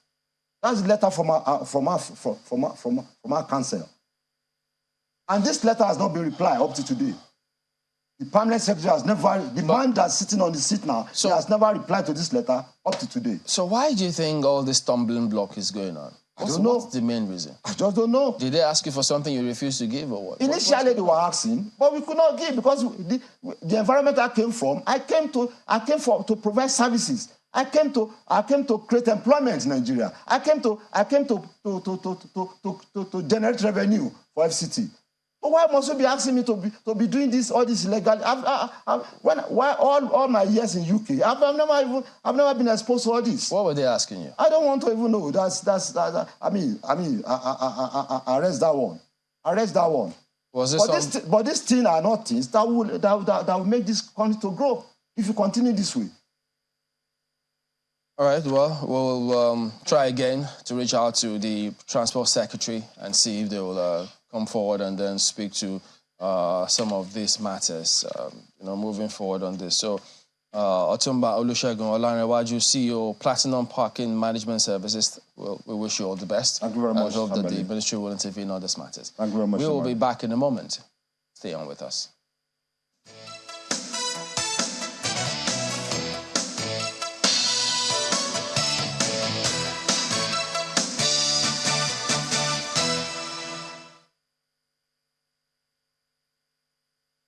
Discover Lipton's flavorful and balanced taste. We pick fine quality tea leaves from selected tea gardens around the world to give you Lipton Yellow Label's flavorful and balanced taste in every sip. Southwood. Fine furnishings for your home and office. Southwood is a Nigerian company dedicated to improving the quality of workplaces and homes. Our space planning and craftsmanship allows you to create a highly customized and comfortable office environment for hardworking and busy executives. Southwood solutions are perfect for today's flexible work cultures. Teamwork, transparency, collaboration. A well-designed and comfortable work environment is proven to increase productivity and morale. Our elegant home furnishings provide the ultimate in comfort and quality. Southwood, furnishings that shape your world.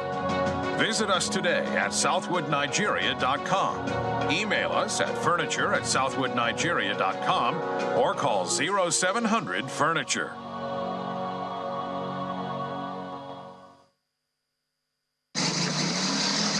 The Home for the Needy Foundation, Ohogwa, tucks away in the outskirts of Benin City, the Edo State capital, for the over 3,000 vulnerable persons here whom life has dealt varying degrees of tragic blows, is a name synonymous with refuge.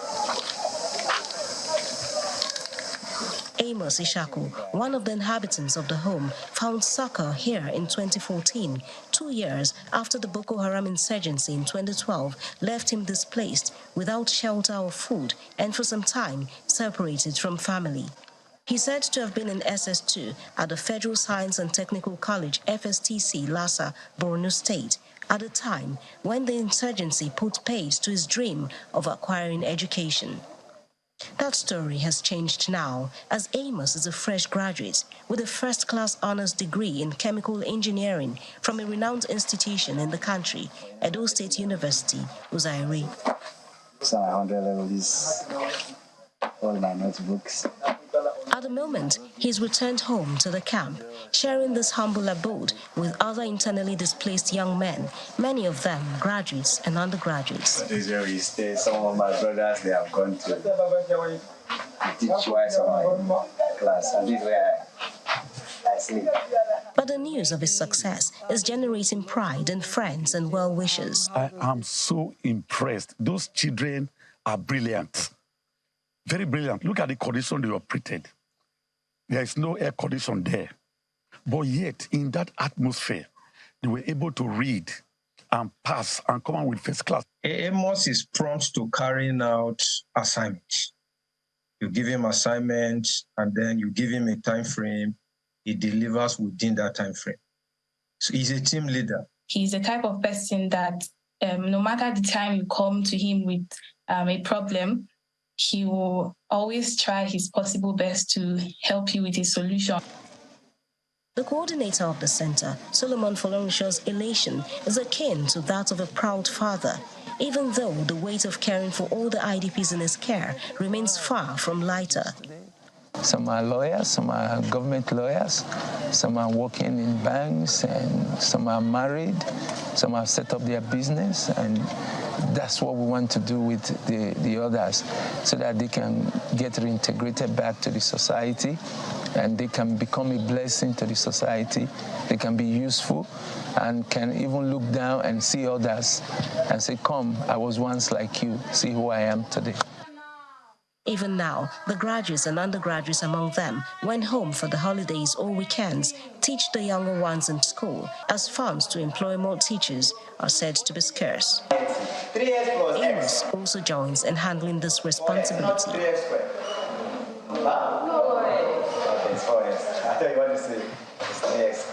When asked to share his story, a major point for Amos is gratitude for the coordinator of the center, the man who refused to give up on him even when he failed to pass SSC 6 times and JAM twice. This 500 level, that is when we write our final year, and it was the toughest and roughest time.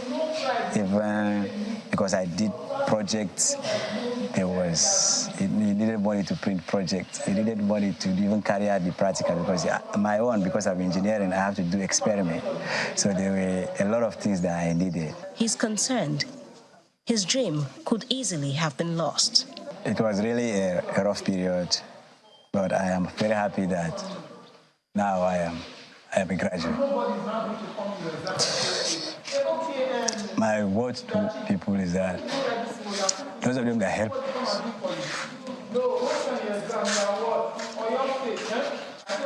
they should continue to help us. Because without them, I would have not been able to come to this point. Feeding and meeting other basic needs remain a big challenge at the camp, but with news like that of Amos and the other 17 fresh graduates succeeding in addition to those before them keeps the foundation and these IDPs confident that the remaining chapters of their lives would certainly be brighter if they are remembered and invested in by anyone who cares, even just a little bit. Jessica Lubusere, Channels Television News.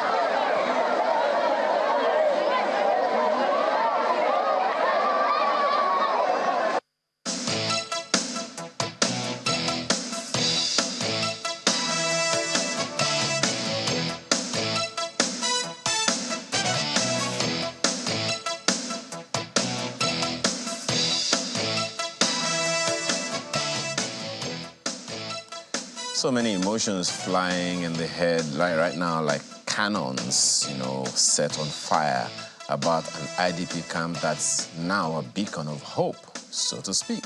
Let's have conversations this morning with Pastor Solomon Folorenshaw, who is the coordinator of the Hope for the Needy in Edo State. Thank you for joining us this morning. It's serious enough to have an IDP camp, to now add education and determining, or rather helping to determine the future of the people. That's another conversation altogether. Can you hear me, Pastor Folorenshaw?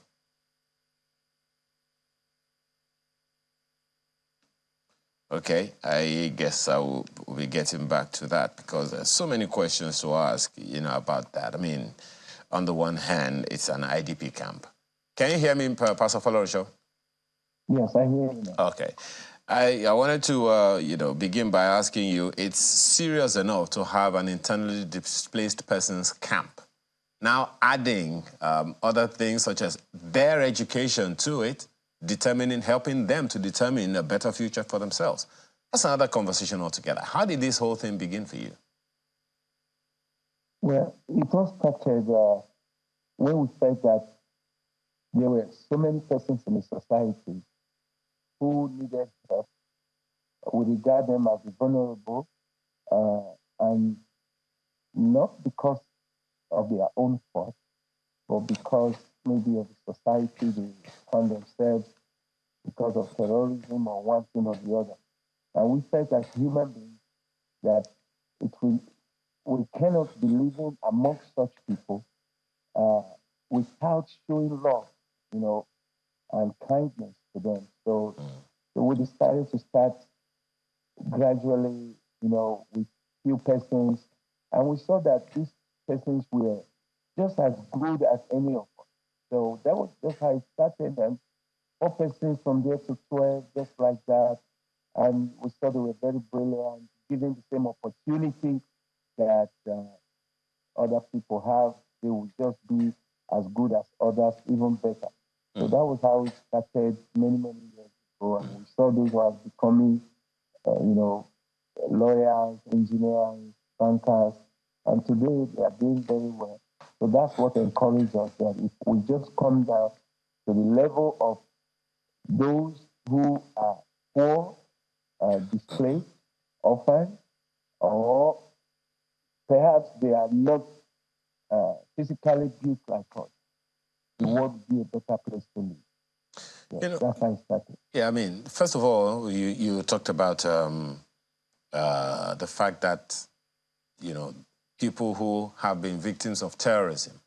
It sounds like these people, the people in the IDP where you coordinate right now, they come from far and wide. Which states do they come from? I mean, Edo State is in the south-south. Like in our center, most of them are from Borno State. Most of them are from Borno State, but right now we also have those from other states like Kebbi, Zamfara, those states where Kaduna State, Plateau State, those states where bandits are, operating. But most of them are from Borno State, and they are wonderful people, wonderful people. Yes. We will talk about the support in a bit, but you said this has been on for you for many years. How many years are we talking about here?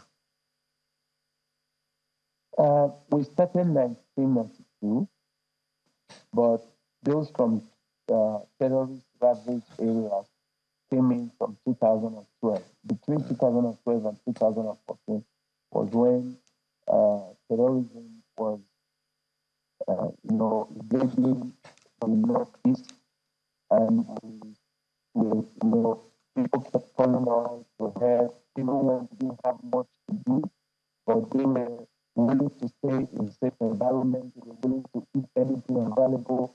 And when they came, they were shocked to see human beings rushing to eat meat, rushing to eat sand, and it was quite touching.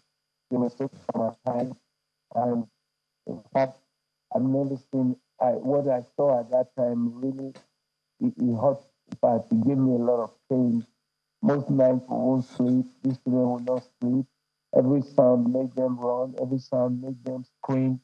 And we were not prepared for that. The children we used to are those who either children who were abused by one way or the other.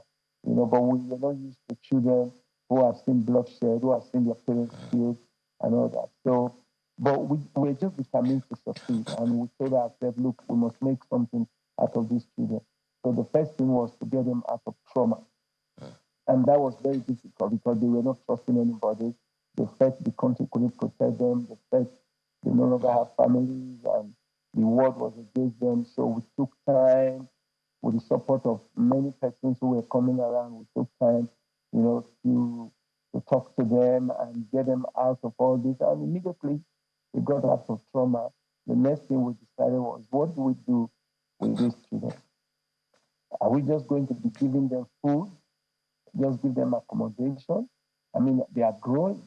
So we decided education would be the best thing to give to them. And not just education, give them quality education. And then they started.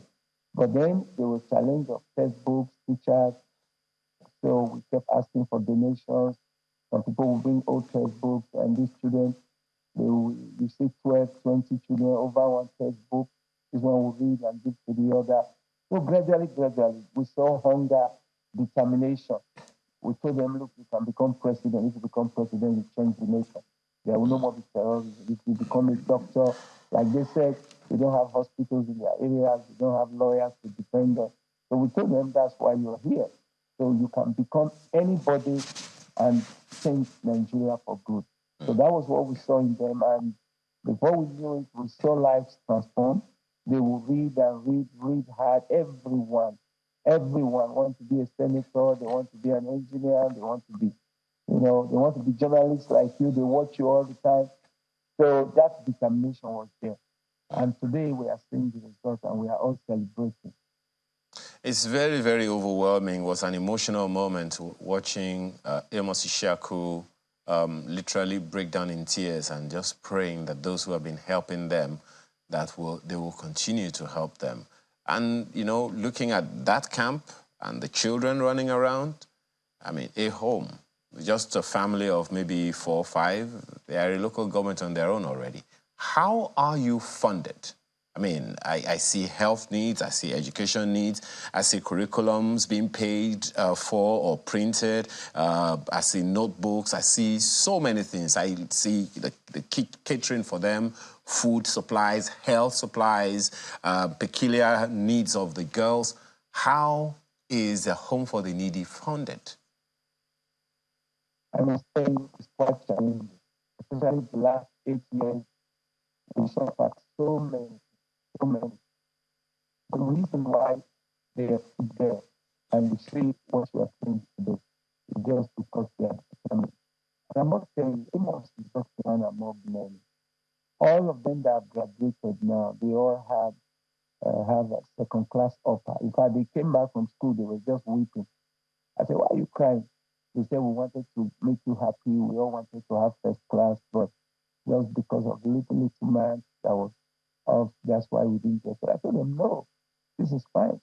So it's been, in fact, it's been very, very tough. We have been appealing to government, appealing to agencies, appealing to Borno State government, appealing to other state government, appealing to all the relevant agencies to show, to come, bring food, bring books, bring all that is needed. This one just needs to take their fees, give them food, this is from this one.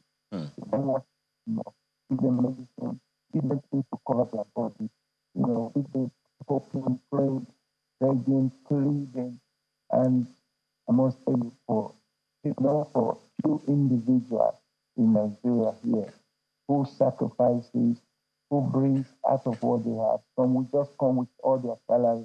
It may not be much they give, and this is what the children are living. They live by it, they live with it, and there's really hunger in the center. Children hardly eat. Sometimes once a day, sometimes they go to bed without food, but you still see them smiling. And they smile not because they have, but because they believe tomorrow will be better. So that's how we survive. It's been really very, very tough. Very, very tough. Very, very tough. It has not been sweet at all. But when we look at their faces, their smiles, you see, we just get comforted. The challenges, the pressure, they make one to feel like, oh, why are you doing what you are doing? You're suffering with these children. Why don't you just give up? I said, no. And now Amos and his colleagues, they have given us reasons why we did what we did and why we should continue doing what we are doing. And I want to use this opportunity. Yes. Yeah. So I actually believe that a good number of people watching right now, seeing what you are doing and what you have produced so far, would want to pitch in one way or the other corporate organizations, and there's something we call personal social responsibility, which you also speak to some people coming to make their own contributions as well. But so far, you've mentioned Amos Ishaku and a number of people who have graduated. So far, how many graduates has the Home for the Needy Foundation produced? We have 80-something graduates. Whoa. About 83 that have graduated before now. And this Amos set that just came out, they are 18. And even the next 3 months, we are going to have more. In fact, I want to tell Nigerians that in the next 1 year, we are going to be releasing 15 medical doctors to this country. Some of them are already doing their clinicals in Benin here, the specialist hospital. And they are wonderful, wonderful children.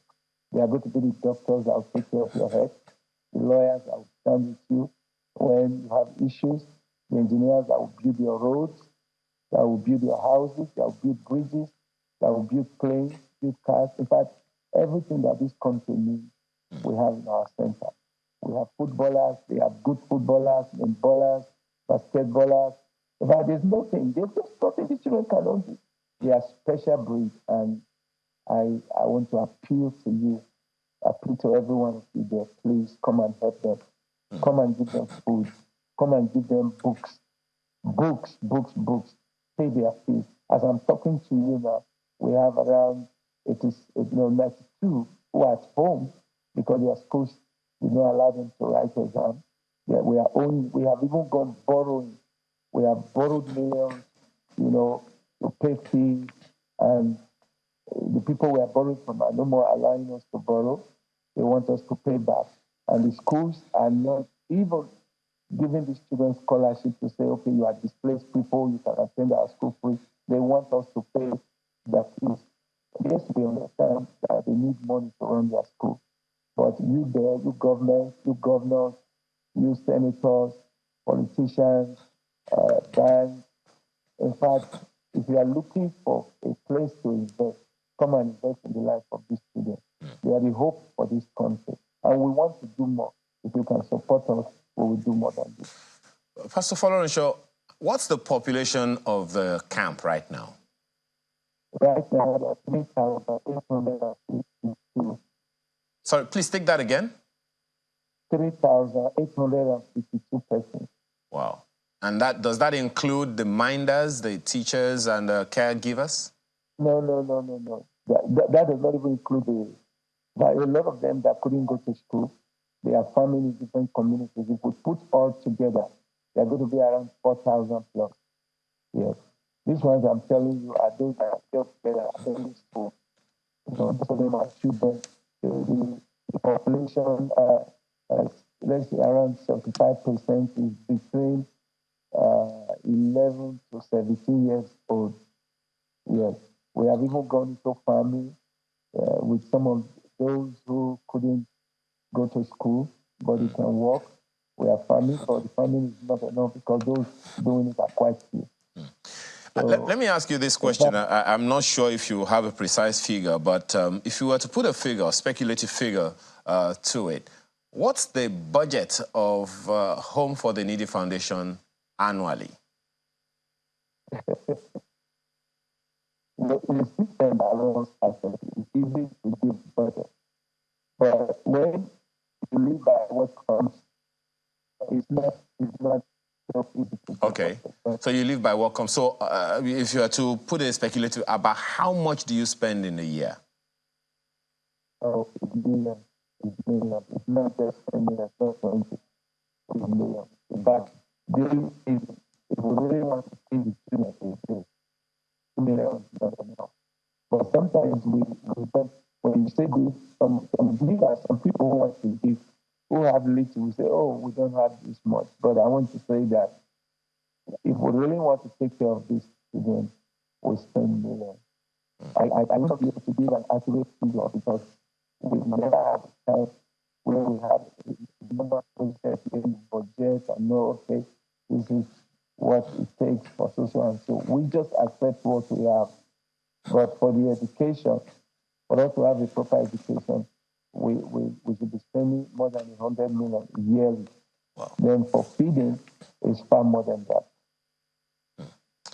Well, Pastor Folorenshaw, I don't even know where to begin now, but as I said, I believe that a good number of people would so much want to, reach out and pitch in one way or the other to, do this.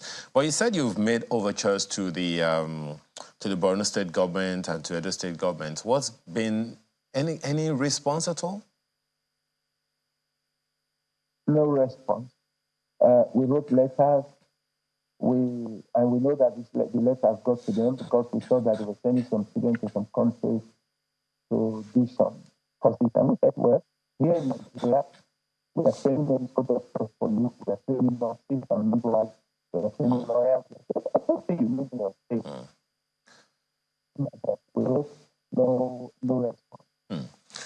Well, yeah, we are very hopeful that this attention that's been called to this issue this morning will definitely draw some people's interest and reach out. But for now, we have to thank you very much and wish you all the best, in ensuring that this gets done. And so many people will want to reach out to you. Pastor Solomon Folorenshaw, Coordinator, Home for the Needy Foundation in Edo State. Thank you so much for your time and all the best. Well done and all the best to you. Well, Chamberlain, I don't even know where to begin on this matter because this is definitely something very awe-inspiring. Listening to that young man shed tears of gratitude, Amos Ishaku, it's very telling, wouldn't you say? Oh yeah, absolutely. Those are the kind of things that we'd like to see society pull together. Fabric of society, we have to ensure that we recognize, support as much as possible all such initiatives. That's why we are there, because there's got to be a reason, because if it's a cycle. Yeah. So we have to keep all of those things going. So wherever they are, let's look out for those kinds of persons. And we're glad to have brought that to you all so that you could also remember the milk of human kindness. Let it flow towards all of them if you can. Absolutely. We've got some messages, don't we? Yes, we do. So, yeah, the first one here is by Dr. Peter Idialu, who wrote about the Lagos fire. Says, to avoid recurring petroleum tankers incidents, the coordination of a tanker needs to be inspected, and same with the driver's well-being prior to departure. The drivers need regular defensive driving training to eliminate at-risk behaviors while on the steering wheel, and the tankers should equally be maintained regularly. Petroleum product scoopers should be discouraged from this act. Lastly, there should be consequences in place for those found wanting after such incidents to discourage future occurrence.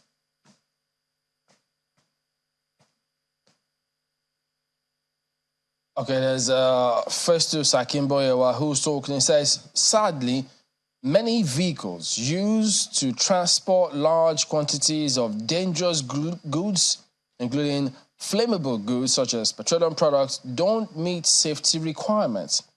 Thank God no life was lost on the tankers that crashed in Lagos yesterday. Relevant authorities must, as a matter of urgency, carry out full-scale testing of all vehicles transporting dangerous goods in our country. And this one is by Adiko Ejo Fetuga, who says, citizens scooping fuel from falling tankers is a reflection of the poverty level in the country.